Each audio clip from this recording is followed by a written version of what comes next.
Terima kasih sebagai warga Malaysia.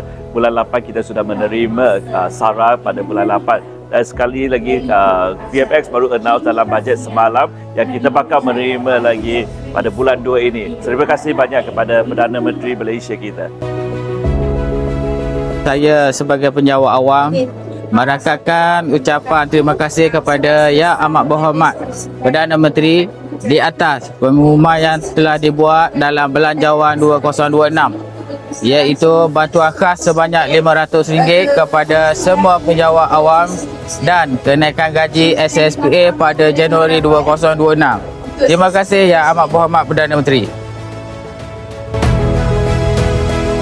Melalui belanjawan yang telah dibentangkan oleh PMX Maring yang akan menaikkan cukai untuk tembakau dan juga minuman keras, saya amat bersetujulah dengan pembentangan bajet daripada PMX.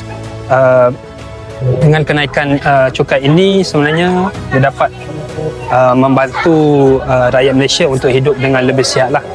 Penggunaan dan juga konsum minuman keras tu mungkin dapat dikurangkan lah dengan kenaikan cukai yang dibuat oleh PMX pada pembentangan bajet 2026 kemarin lah. Terima kasih PMX.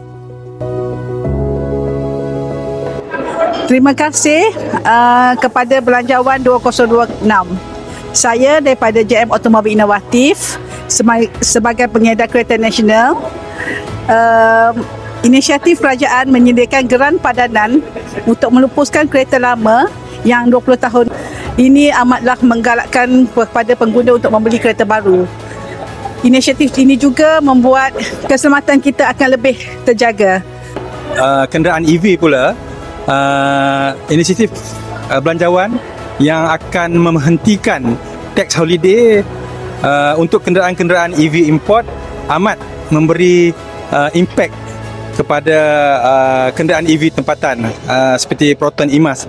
Ini pastinya akan mencanakkan lagi ekonomi tempatan dan menguntungkan pengguna-pengguna kereta-kereta jenama tempatan di negara kita. Terima kasih PMX.